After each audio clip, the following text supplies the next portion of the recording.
Hello, everyone, and welcome to WP Roundtable. My name's Jason Crawford, coming to you from Medellin, Colombia, and we've got a really great guest on today. He's done all sorts of stuff, but a lot of people know him from the Treehouse, and I'm going to go ahead and pass this off before we introduce him to introduce Marc real quick. Hey everyone, Marc Benzakein with ServerPress. We make desktop server, and I'm in Milwaukee, Wisconsin. Really excited to have Zach on the show. All right, so we've got Zach Gordon. Zach's got his own business where he does the special $975 website. He's a guy over at Team Treehouse teaching WordPress. He's involved in, well, just really all sorts of stuff. So I'll let him pick and choose what's most important to him and see where we go from here. Hey, well, thank you guys. Good to be on the show with you. Howdy to everybody watching in. So you want to tell us a little bit about how you got started, Zach, into WordPress and maybe what you did before you got into WordPress? Sure. I got into WordPress fairly soon after learning web design. This was back around 2002, 2003, and I took an internship while in college where I learned how to make websites and do tech support for teachers at a university. And, you know, someone who would come in and set up stuff, but also build a website for a teacher, do podcasts, things like that. And it was a really cool skill to have. It wasn't related to anything I was studying to be a history teacher, but I figured it was something really good to learn. And shortly after, started doing some projects for friends and family, and needed to build a blog to some static HTML site I had put up. And, you know, 2 nights of installing WordPress and figuring out how cool it was to customize and match into an existing site, and just been with it a lot from there. And of course, since coming on to Treehouse 3 years ago, now my world is basically WordPress and not much else in the web. So that's it's been really great, though. I like it. All right, that's great. We kind of skipped over the picks of the week, so that's a great intro to get everybody kind of warmed up and ready to go. But let's go ahead and get to the picks of the week real quick. I'll throw this in the show notes later, but mine is, it kind of surprises me that it's been over 6 months since we had Triple J on the show, and he was at the time trying to raise funds to get into GlopPress, BuddyPress, BBPress, and just devote 6 months to working with those programs, and that 6 months is over. And he just did an interview show with the guys over at WP Tavern, and it was really good. He talked about the things he's accomplished in the last 6 months, the requests or lack of requests he got on those programs that he was working on from the people who were donating to him, and really how he interacted with people who had contributed financially to his 6 months of working solely on those programs. And then they got into a lot of stuff about the REST API, which, you know, acronyms really scare me, except for JJJ. I mean, I understand what that one stands for. But yeah, other than that, REST APIs, again, it was WP Tavern, WP Tavern, and yeah, just go there and search JJJ or BBPress or something like that, and I'll throw the link in the show notes after the show. And yeah, J-Trip is awesome. I got to fly back from Miami, and we sat next to each other on the plane, and he worked while I slept, so I didn't really talk to him a lot, but he's really a great guy. My pick of the week is, I'm going to do a little plug for our guest tonight. Treehouse has a great tutorial on modern WordPress workflow that is done by a friend of ours, Jesse Peterson, and it's a pretty awesome program there. So it's on Team Treehouse, and we will have that also in the show notes, and you can find it also by just going to teamtreehouse.com and doing a search for it. Mark, what a good one. Thanks for that link up, and also shout out to Jesse.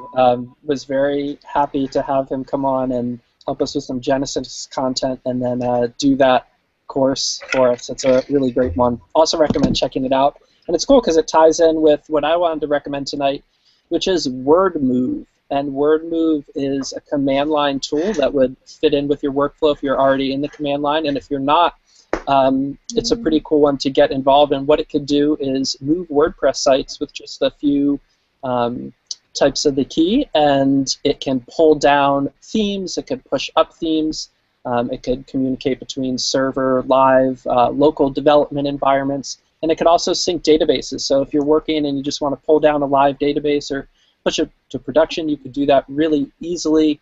And as it turns out, it's actually one of the tools that is in our Modern WordPress workflow course at Treehouse. So check that out. And I'll also mention that I use WordMove along with ServerPress. Usually use ServerPress to install whatever it is, get it up, but then pushing and pulling and stuff. I really like this WordMove tool. Have either of you guys used it?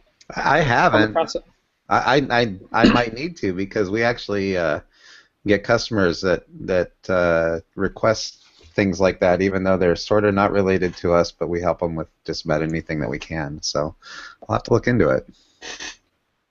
And as far as me, the only thing that scares me more than acronyms is command line. Yeah, fair. All right, so you kind of you got into this story about how you got to WordPress, joining it, but finding it through trying to build static HTML sites as a history major. Got to ask, did you ever consider doing a history podcast? Man, it's been a while. I've been involved with some, but it's been a while. I do enjoy the topic, but I'd have to say not recently.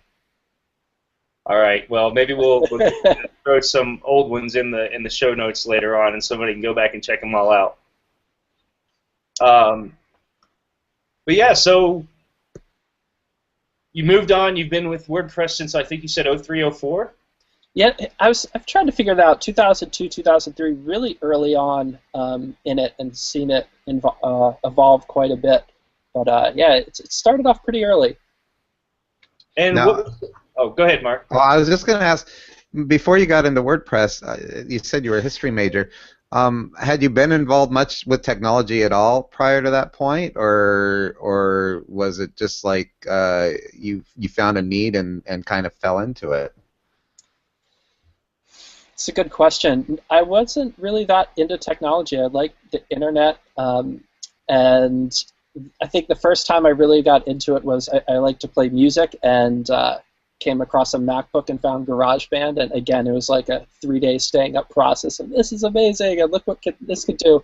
But it wasn't really until moving on into the web that I got a lot more into the tech stuff. And the history time was interesting because I had heard a professor say that programmers are the scribes of our modern day, and so literacy is not just linguistic in reading and writing, but also being able to program and understand the layers that go underneath of it. But it was really an accidental thing, and so what happened was I was teaching and doing that, and also starting a web business on the side. But because I was always teaching, I really wanted to get into doing more with educating and teaching web design and stuff I had learned in 2002, 2003, and so there wasn't a whole lot of resources, especially in schools, to learn this stuff that was relevant. So that's been a big passion of mine, of trying to pull over what I've learned in the professional world and get it into schools. And now schools have become so much bigger, and Treehouse, we could reach so much more than just in a single classroom. Yeah. My dad is a retired university professor, and in the last 10 years, he has been saying that he just sees everything going online and doing exactly what you're doing and specializing in certain segments rather than the typical university approach. And we're talking about an old school professor here that sees it that way. So yeah, you've kind of hit the nail on the head with that one for sure. Yeah. So I want to hear about some of your early client projects, and what were some of the first projects you did, and maybe some of the best and worst? Wow. Well, I have to say that early on, when I started learning more about content management systems and stuff, I was working quite a bit with Expression Engine, and only because it had custom post types and custom fields before this was really possible. With with WordPress, I could I could give you a funny, horrible story of something I learned, because I was also trying to get students to be able to build sites for people in the community. So what happened was the school I started teaching history at had a one-semester web design program, and I took that over and built it up into a 1-year and then a 4-year web program. And so we had these kids making websites for people in the community, which was so much fun and really cool.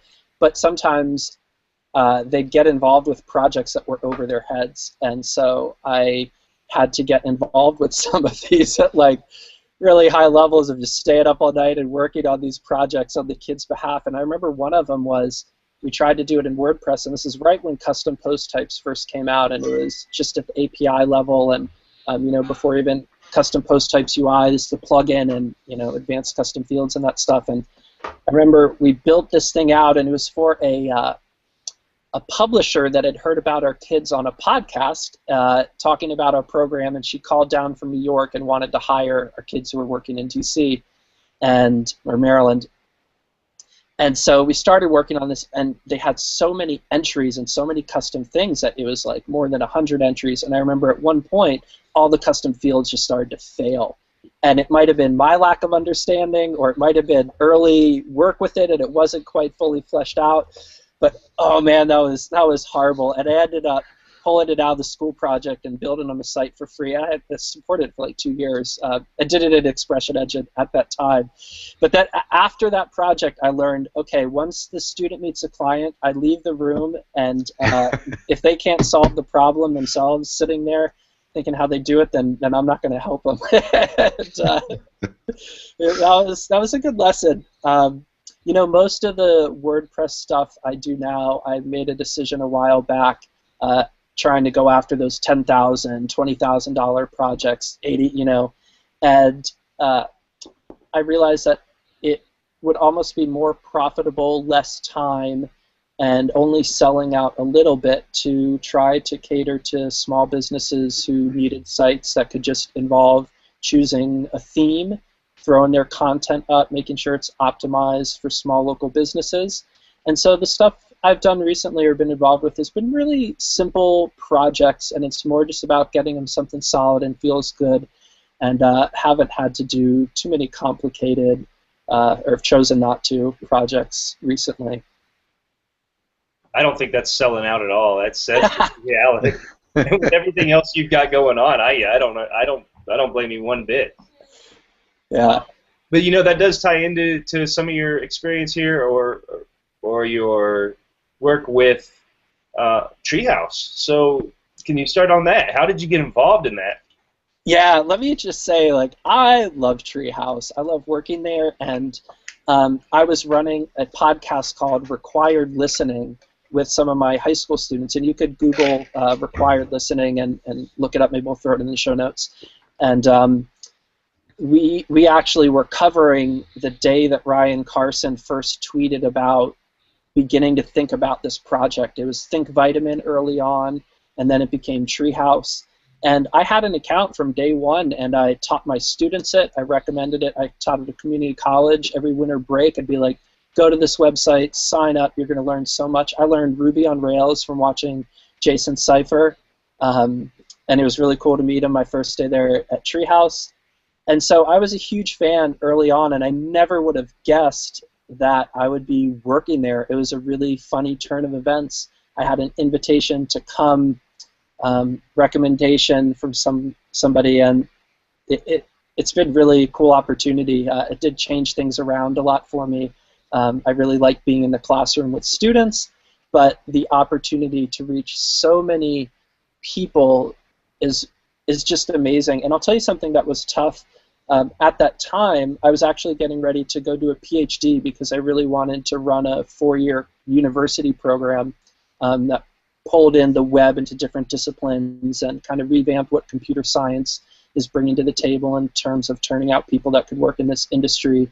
But I was too young, and I had a master's but no PhD, and so going that trajectory and deciding to jump over to Treehouse was a big shift. But what's tough is that when I was still in the high school classroom, a lot of engineering firms were lobbying national curriculum, and my last couple of years web design nationwide was no longer counting as a technology credit, nor a lot of computer science, unless it had an engineering component, which involved robotics or buying Lego kits and doing some sort of robot project. And so I was really frustrated with, as someone who writes curriculum and have worked on that a lot at different levels, that this was just sideswiped, and now like the kids have to decide, oh, well, I don't want to take a pure elective because it's not going to get me credit, when it's a really important field to be out there working in and knowing about. So the opportunity to work at Treehouse was kind of an idea for me to sidestep a lot of the logistics and curriculum of it and be like, all right, well, let's just bring the web to the people directly, and it's been a cool ride. I like it there. That's awesome. And just to clear things up, in case somebody doesn't know, would you want to talk about what you do there?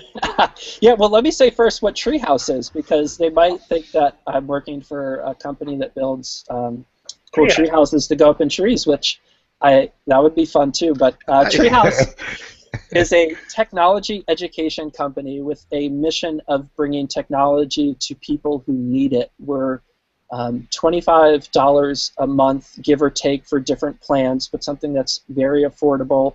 And we teach all of the major web languages, including mobile development. And we have a jobs program because Carsonified and Ryan Carson, the owner, has a lot of pull in the industry. We have a lot of connections with companies in the industry, and we have a program to help place students who complete our work in jobs. And so that's what we're doing, and my role there is teaching all of the WordPress stuff, except for a few guest courses that Jesse Peterson has done with us. So my primary job is to figure out what is the most relevant material for someone that wants to become a WordPress power user and a WordPress developer, and write that curriculum, go down to Orlando, Florida, where I shoot. We have a studio out in Portland as well at this time. And then monitor those courses, update them, and go speak at WordCamps and represent Treehouse. I don't do as much direct interaction with students because we have such a huge student base. We're going to be at 1 million students in not too long, and I think something like 60,000 to 80,000 students watching WordPress content, and a lot of them are in the community answering questions and helping each other with that. So a lot of my focus is really just on getting a pulse on what's important to learn, and then trying to communicate that and teach that as concisely as possible in little 2-3 minute videos, an hour long a course or two, and that's my primary job there at Treehouse. All right. Well, I was going to ask you, and you seem like you kind of got into this, what the right student is. Somebody who's looking, like you mentioned, the developer process or a power user. What kind of student would you recommend show up and start taking classes?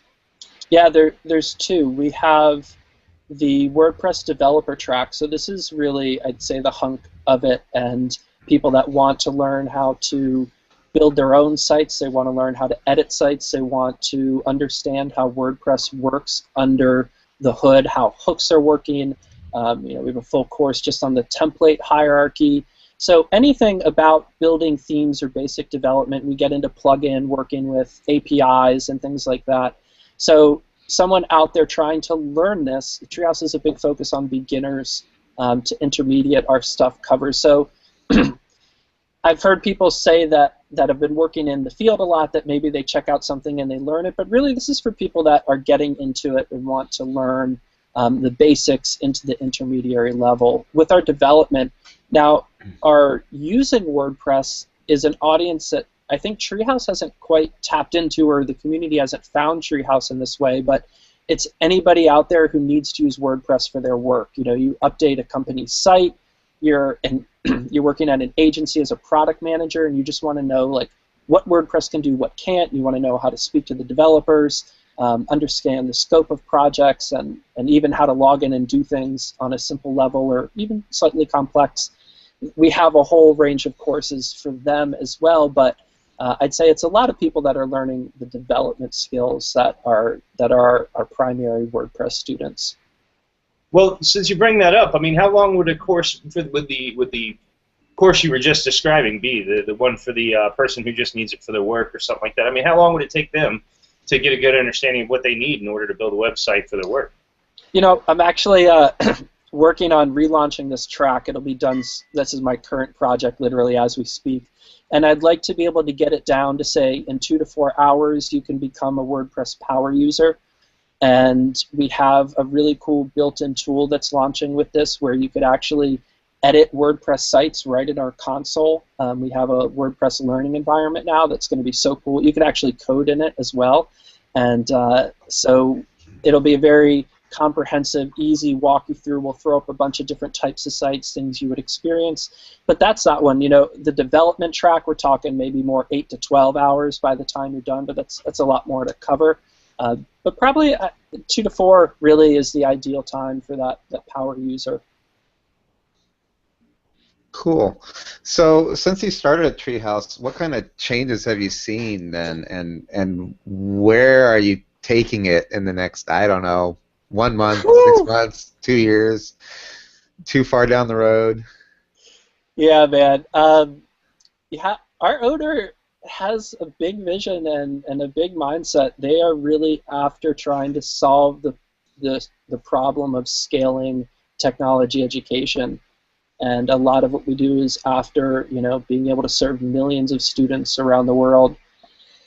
And so everything we're doing is kind of geared towards that. Now, when I started with them 3 years ago, it was maybe 2 dozen or so people at the company, and I think we just hit 100. And I haven't really worked within a startup before. I'd say we were a startup when I started with them. I don't know that I would still consider us one. We've moved past a lot. We've grown a lot. And man, I've seen so many changes there that just kind of blow my mind. Again, because most of my career has been in the classroom and in the education world. I worked for Blackboard for a year, the education software company, trying out if I just wanted to be a full-time programmer. Lasted a year. So I've been in one corporate environment, and just to see Treehouse grow, it's been crazy. I feel sometimes like it's a ship that I don't control the reins or the wind, but I'm really excited to be on board. And stuff rolls out. They're like, hey, we're going to go flat. We've got no managers. It's like, okay, cool. Hey, we're going to like focus on this. Everybody like, all hands on deck. Let's go. Okay, we're going to do that. Hey, no, we're going to go this way. And so there's been a lot of that. And sometimes I have to I think from working in a classroom, I have this mindset of like, let me just get in my space and zone and do everything I can to make this as great as possible, and the rest you guys handle. So I try not to get too involved, but keep a pulse on it. But it's changed a lot as a company. It's grown a lot. I've seen them really passionate and care about solving problems and being gung-ho on tackling them one way, deciding that's not going to work, and going a complete other way. So hats off to them. It's exciting. So since you do everything online, and that is quite a change from a classroom environment for sure. I imagine, you know, not seeing the reaction of people when you're in front of them and kind of being able to look at them in the eye and see whether or not they're getting what you're saying or not is probably a little bit difficult. Besides WordCamps and whatnot, how do you interact and stay engaged with these people to know that what you're doing is beneficial to them? Wow, you raise a really good question, and there's a couple pieces to it. One, just from a pedagogical level as an educator, it is interesting to be separated from students, also to be separated from the assessment process, which would be the grading, because all of our questions, we have questions and we have code challenges, and all of those are automated processes. You either get it right or wrong, and there are some helpful things for wrong. But getting feedback on what's working and what's not is hard, and we have some data to help us with that. We have figures that we focus on, and numbers and completion rates. And honestly, like a lot of it, I just have to go back and I look over and we can see, oh, folks dropped off at this course, and then I realized like this was a really like awkwardly phrased quiz, or I had so many fill in the blank questions. it change that, and it adjusts. So from that level, it's tricky, but I also have a lot of tools and some just in my background to go off of. The other part is just interacting with students and having that, and I'd say more the thing that I miss is getting to know students, especially at university, teaching them for 2-4 years, and you see them grow, you see them start their own businesses, you have them emailing you, asking you questions like 2 years later when a Google search would have done, but you're still their resource to come to for it. And so I don't have as much as that. I really love Twitter. I try to respond to every single student who asks me a question on Twitter. I used to be in the Treehouse forums and community answering questions a lot, but just with scaling, it's really tough to do that. So that's had to shift. And you said besides WordCamps, what do you do? But really, WordCamps are my #1 place to go out, and I'll meet a handful of Treehouse students at any WordCamp I go to. And I'd love to, over time, somehow build that up more, maybe promote it and encourage more Treehouse students to come out and have a showing or any of that. But everyone I meet, guys, it's like a meaningful, powerful thing in their life. They're like, I learned the loop because of you. I just never understood it. Or like, man, I have a job now. Like, I'm getting paid. Like, thank you. And it makes me so happy because what got me into it all was learning it all on my own and realizing, like, there's nowhere to learn this. I mean, that's changed a lot now. You could learn it all just by Google search. But so interacting with the students is tough, and I miss that. But I'm still learning how to do that. But Twitter, online tools, the WordCamps are a way, and yeah, I don't know. I get to travel a lot, so I am meeting some, but it's a different thing than teaching in person for sure. And I think someday I'll probably return back to in person just because I like that. It would be cool to in person teach 1 million students. I don't know how we'd work that out, holograms or something, but that would be cool. So I've heard you talk about some of your early classes from Treehouse, and I'll try to make this the last question because I know this isn't a show about Treehouse. But I heard you say something about having the professor from Back to the Future or some of these classes. Where can we find these? 'Cause I want to see this. You can't right now. Yeah, let me give you the backstory to this one. So, I should say though, I'll see what I could do. Maybe we could pull out like a reel and put it up on YouTube for promotion, but I can't promise anything. Those courses have been archived and are not publicly accessible. But one of the changes that I've seen at Treehouse was when we started, it was like fun and everything had a backstory, like how each teacher got to Treehouse Island, and there was an evil corporation out to ruin the world and take creativity away from the people, and the people teaching web design at Treehouse Island were bringing that back, and they had these elaborate. If you go on Treehouse and earn some credits, like you can still sometimes see some of these little trailers. They'll throw them in as bonuses, these backstories. So it was pretty kooky, and my backstory on how I got there, I guess my backstory and my first course were kind of tied in, so they wanted to have narrative elements in it. And I remember my first week at Treehouse, I'm also a visual artist, I like drawing, and I'm drawing these sketches for a blog for a character named Dr. Watts, who's somewhere that they've had in the past, and crazy mad scientist, and I had to do a blog for his inventions. That was going to be the course I was teaching. And I'm drawing these like far out ET, like super like technology, mind communication matter illustrations to go on this blog to teach it. And then we're going to bring him in, and he's actually in this first course as a crazy mad scientist. And the guy they got to play him was the guy who does, is it Doc Watson in Back to the Future, the crazy scientist? He does him over. So Christopher Lloyd, I think, is the actor's name. That's his name. Yeah. Yeah. Doc, I guess, is what they call him.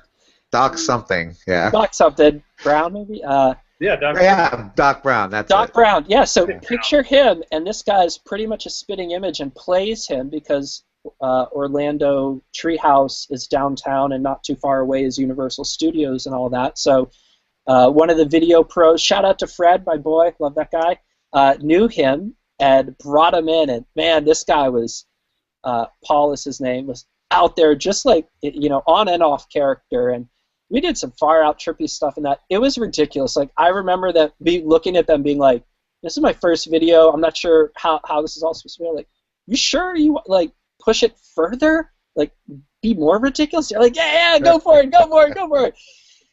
And then fast forward, I get emails from people that are like, I'm an adult. Why are you treating me like I'm a third grader? This is ridiculous. There was 20 minutes of content in this and 35 minutes of like fluff. It wasn't that proportional, but Treehouse began to shift the focus, and instead of all of us in costumes, we all got a little bit more professional. We had a set redesign, and just because we were scaling teachers, they kind of dropped the whole backstory thing, and so that was another place I saw it shift. But yeah, the first couple courses were really narrative and fun and really cool and crazy, but alas, I will say one crazy thing that we did is the Blogcast podcast news. And if you go and search for that, it's me rapping as a newscaster about WordPress with a full, like, old school newscaster, Blogcast podcast news. So that's one that's still out there. You could find it. But yeah, some of the other stuff has disappeared. I think you guys, my opinion really should count here, that you guys owe it to the WordPress community to pull those videos out of the archives and make them publicly available. I'll petition up the board. I can't, like I said, can't promise it, but yeah, I haven't got this request before for this particular type of content to be re-released. See what we could do. We like to bring the crazy stuff out here. Mark, did you have anything else on Treehouse before we move on? No, I think that I'm ready to move on to. We've covered Treehouse for like over a half an hour, and there's probably a lot more to talk about, but there's also a lot more of Zach to talk about too. So. All right. Well, tell us, Zach, about wait, what is this? Wide Sky? Yeah, Wide Sky Web.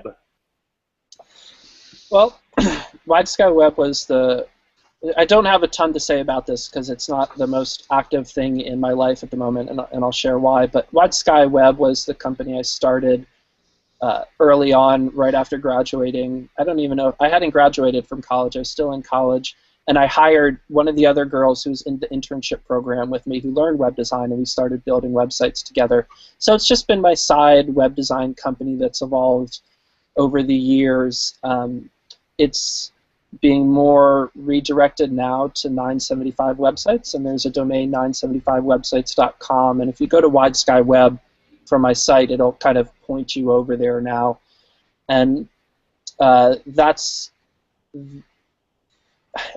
I love this project, but I have a lot of other things going on, including the student hosting, which hopefully we could get into a little bit, but this 975 website vision is a cool one of mine, and I think that it would be a lot of fun to scale it, but I just don't have the time right now, and I had a project manager for a while who was allowing me to not be directly involved with the building of the websites, and that was kind of the key thing that the business needs to operate. So there's been a lot of growth with the student hosting I'm doing, and there's a couple more things I need to do with that, but then my attention will probably turn back to really what I want to do with Wide Sky Web and 975 websites is start partnering with all the people I know out there who build websites and turn away people for $500 and $1,000 projects just because they can't do it. And Wide Sky Web, from the very beginning, has always hired and worked with students. So it's something where behind the scenes, I'd be having former either Treehouse or my own students or people that are just beginning, learning, and getting paid hundreds of dollars to make simple sites with themes. And then the clients are not paying much, and the project manager is not doing much, and I'm not getting much from it, but I think it's an important niche to have out there in the industry. So that's really what that is and where it is at the moment. Well, then I've got two real quick ones for you on this before we move on. One is what brought you to, you mentioned that you were going for these higher level ones, and what was like this tipping point where you said, I want to do it with the 975, and then the second one being, how do you automate this process, or do you automate it, or do you just get cheap labor? Great questions. Okay, so the first one, sorry, repeat the first one again. What made you switch from trying to go from those big clients to just saying 975, that's my thing? Yeah, so at that time, I was doing a lot of the development myself. I had some contractors, but it was really something, you know, I'd teach during the day, I'd teach at the university at night, and then I'd go home and I'd work, you know, most of the night building websites. And so I was doing most of the development and wanted cool, complex projects, and had a lot of friends in the DC area that worked in the agency world, and realized, holy bleep, they're getting paid $80,000 to build this. Like, this involves nothing more than what I'm charging somebody $2,000 for. So that began the process of trying to go after bigger projects, and what I found was that it was really taking up more of my time because it involves more communications and a lot of these things.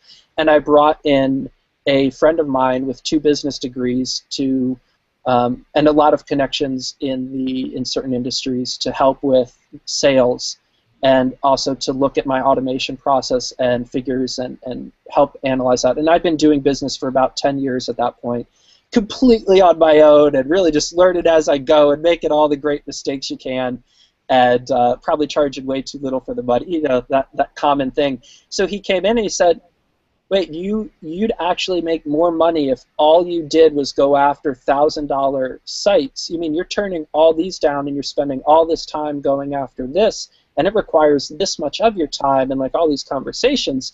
So that was really the first time it was pointed out to me. And the reason I felt like I was selling out is because I was really about like the most complex projects and really problem solving and designing everything from scratch. And to hear someone be like, oh, you should really just throw some themes at it and be done, and flip it, you know, don't stay too involved. So I got that advice, and I executed on it, and it went really well. But the best part about it is I'm all about and become more about quality of life along with your work.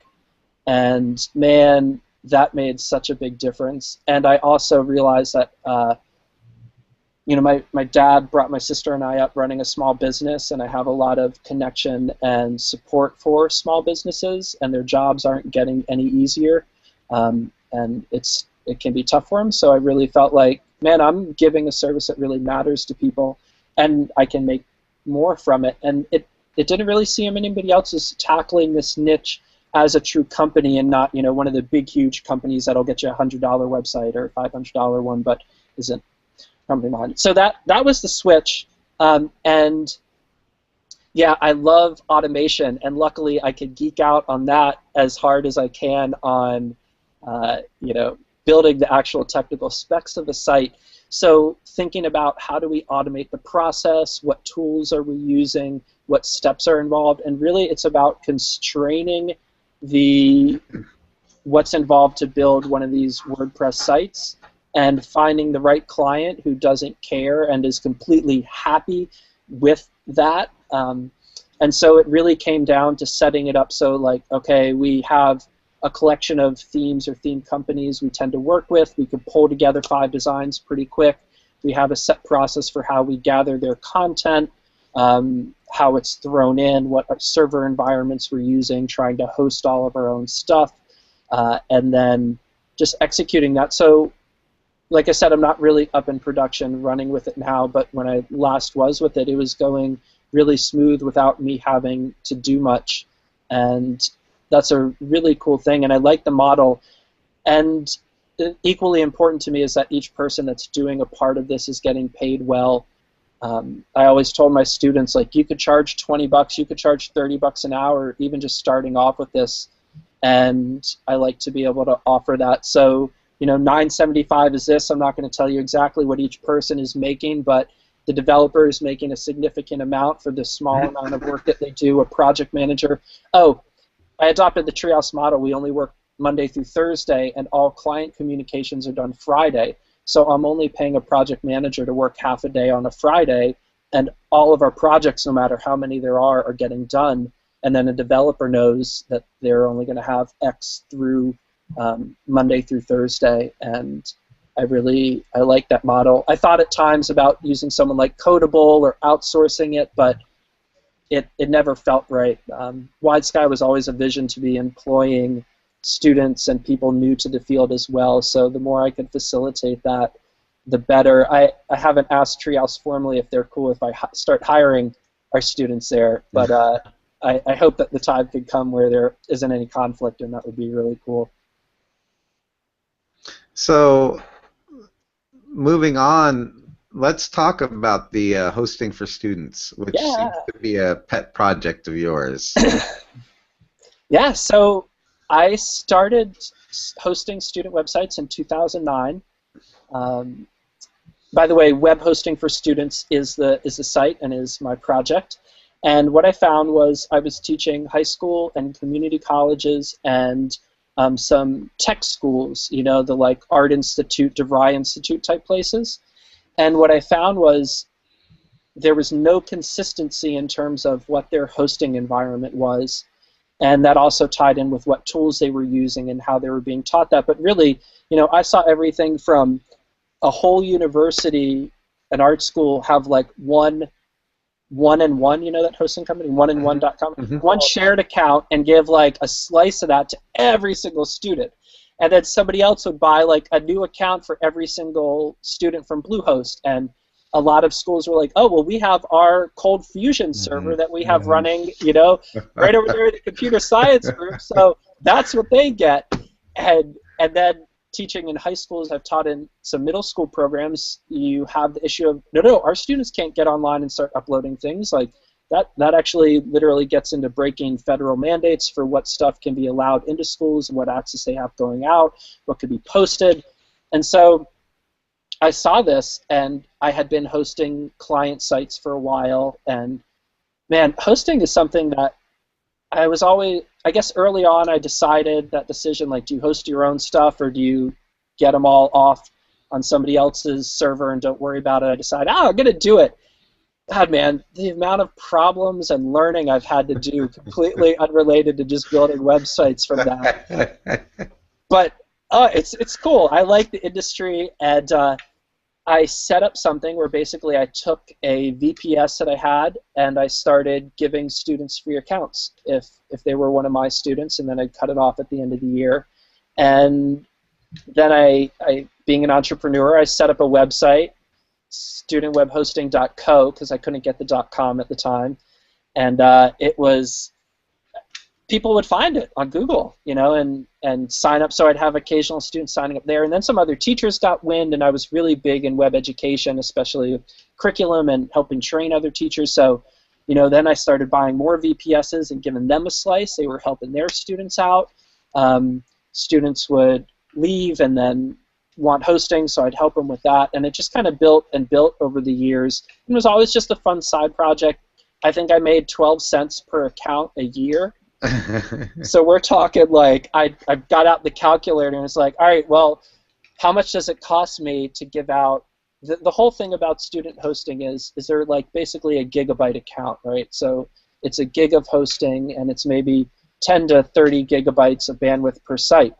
And what I realized is, you know, you don't need unlimited hosting, especially if it's in a school hosting environment. It's student projects and things like that. So I wasn't offering what everybody else was, and therefore I could actually take what I was getting at a bigger level and sell it at a really small margin that nobody else is really going after, because you gotta see that anybody who's in the student hosting game right now is basically taking their cheapest shared hosting plan and offering that to students and saying it's a student hosting plan. Maybe they're offering a little bit more off the first year, but then after that it's going to be back up to whatever, you know, $4, $6 a month. And this is everybody from everybody down. There are a few people out there that give completely free accounts to teachers, and that, God bless you guys, you know, that's really cool that you're doing that. That goes a long way. There's usually an application process. You got to have an EDU account, email address, stuff like that. But getting that up and out there and then beginning to facilitate it, the tricky thing was, and I got in, it's been an interesting road being a teacher, but also having a commercial business, and where those two come together and are separate. So, but I believe that students should have nice quality hosting for a lot cheaper, and so I figured all right, if they're going to offer it this much for this price, let me give it a little bit cheaper and give that to them. I don't know if you have other questions. I could talk more just about the history of it and kind of where it's gone, but that's basically how it got up and running. And where does it sit right now? Are you very active in it, or is it kind of, sounds like you're such an automation guy. I'm wondering how much hands-on you get to do with it. Yeah, you know, it comes in phases. Whenever there needs to, I'm pretty hands-on with it at the moment. I have somebody who answers support tickets and who helps with billing and things like that, so my day-to-day isn't, you can't build a hosting company and not offer all support all the time, and that's actually been something really hard to not outsource and to get somebody who's good and on the books and working with them. But my stuff is more building it. It's solving a lot of technical issues. It's solving scaling issues, and now getting into more marketing. But what I could say, an interesting component to this that student hosting raises, and I don't want to take us too far off of WordPress, so I'll mention a WordPress example here. Let's say that you're in a college classroom and the teacher is teaching WordPress, and they go, all right, you all have your student hosting account. Let's say they're all on some VPS with shared sub-accounts, and it says, all right, everybody install WordPress. And this is something I used to have to do a lot in class. All right, today we're going to install WordPress manually, and so everybody's uploading to the server at the same time. Everybody's running install scripts, and you begin having certain accounts conflicting with each other. And I ran into this issue where classes actually would freeze the server during class. And you know, if you have lab 1 day a week and your hosting crashes, like, that's not good because you're losing time. Like, what are you going to do with the students now? This is a real issue. And so I was bouncing around different hosting companies trying to figure out how to write a script that would limit the CPU usage so that nobody was going to bump anybody else off. And it seemed to me like this should be something super simple to execute, and I found it wasn't actually that super simple for some reason. And most companies that I talked to would be like, oh, well, we're able to do that, but we can't share that with you, or we can't give that to you. And I've worked with, you know, most of the big hosting companies out there. They might not know it, but at some level. And I was sitting next to somebody at a WordCamp, and I was like, cool sneakers. And they had on some Chuck Levins with a cool logo on the side. And the girl that I said it to was like, oh, thanks. Yeah, it's like our new branding. We haven't launched it, but it's really cool. We get to chatting. Turns out she works for a hosting company. And I'm sharing this issue. I'm like, oh, let me just talk at you about this, because how do you solve this? She's like, oh yeah, we have some crack people that could do that. We actually are already doing that. We can help you with this. And I was looking for a new hosting partner to use. And I get talking. I walk outside of the talk. I think this might have been, no, I don't remember which word came. It might have been a Florida one. And it start meeting some of the actual server people and folks there, and they're getting really technical with how this works. They're like, oh, you have to meet this guy, and he could solve this. And they have these great accents, Bulgarian accents. And it turns out the company is SiteGround, who I love. I was just gonna say, it sounds like SiteGround. Yeah, you knew it was coming. Yeah, when you said Bulgarian, I said, oh, SiteGround. They're great guys. Yeah, absolutely. They are amazing, and they are my #1 partner right now for student hosting. In fact, most of our technology and servers are running off of SiteGround, really great servers, and they have done so much to help students and to help me, and I really dig them as a company, and it's a shout out to how cool WordCamps are, and just talking to people out there, because you never know who you're sitting next to, man. Right. Absolutely. Yeah. Yeah. But yeah, we work with SiteGround, and I won't say that there haven't been, you know, quirks and issues at times. They are cracks at what they do, and they take security seriously, and they take a lot of things really seriously. And so sometimes I've wanted to push them to do stuff, and they're like, you know, this is it. This is how we do it. Right. Sometimes I've been able to influence a bit, but Yeah, currently that's who our primary partner is. Well, and they take customer service very seriously, which is one of the things that I like about them.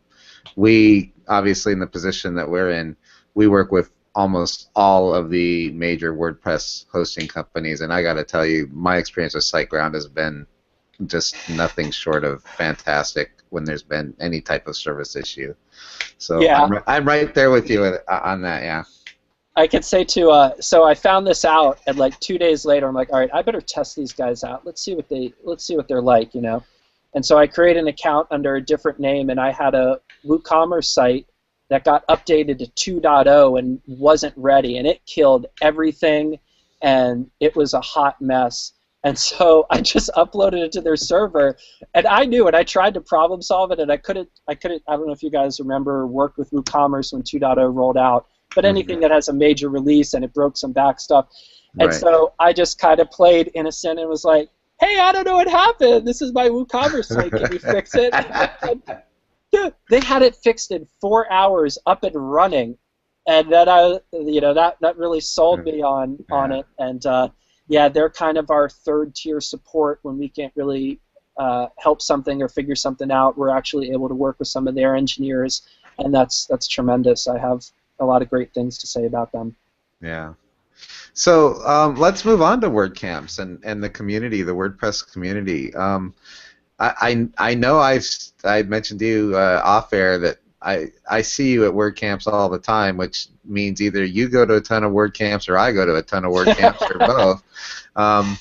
But how would you say I would say, because of the way the community works, I know you'll understand this question, but both personally and professionally, how would you say that the community has impacted your life?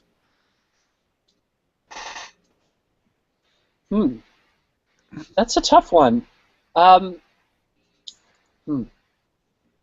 I could say this. I could say that when I come to WordCamps, it feels like family, and very much that, not just like techie nerdy way. They're really well-rounded and really diverse types of people that go to WordCamps, and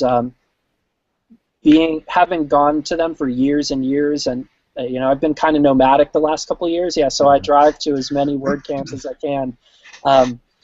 But that's where, I guess in my mind, when I imagine WordPress, I'm kind of often imagining a WordCamp or groups of people, or it kind of gives a very tangible face to the WordPress community, and I really enjoy WordCamps. I'm always meeting new people, and then now seeing people I know, and if you don't go to WordCamps, or if you do, if you don't go, you really should, and talk to people, even just talking to the people at booths or whoever's sitting next to you. I really enjoy it. So it's given a face to WordPress and a lot of friends to it for me, I'd say, has probably been the impact. Okay, I'm sorry to do this to you, Zach, but we're at the hour mark already, and so we're gonna hit a real quick lightning round. You got like 3.5 seconds to answer each question. Are you ready? Ready. What do you do for fun? Yoga, outdoors, and I play in a kirtan band. What band? Like yoga music. It's called kirtan. I might have to Google that one day. I've seen you actually post pictures on Facebook of you doing that. So yeah, if you find me on Facebook, it's a different name. I won't tell you, but yep. Right. Yeah. I actually saw your website, and you did mention that, but I didn't understand what it was. Too. I moved on. If you had to use another CMS besides WordPress, what would it be? Perch, the lightweight CMS. I like that one. Haven't used it in a while, though. I have never even heard of that one. All right. Who else should we bring on the show?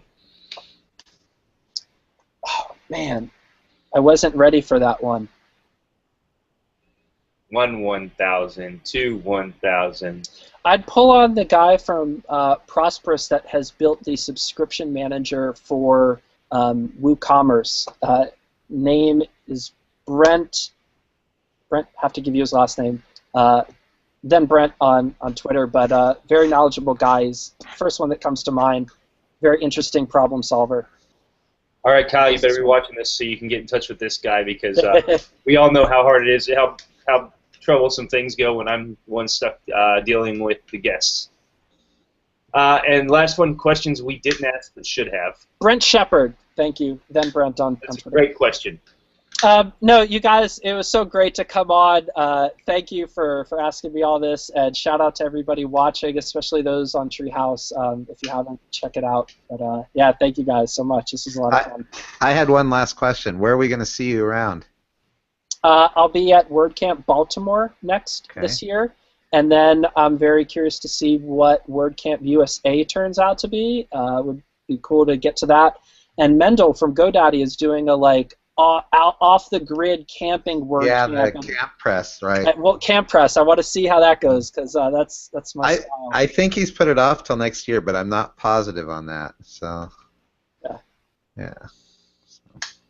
All right. Well, barring any last comments, I think we're done. Any last thoughts, you guys? It was great having you on, Zach. It was good talking to you. Hey, thanks so much, guys. Good chatting with you too. All right, thanks a lot.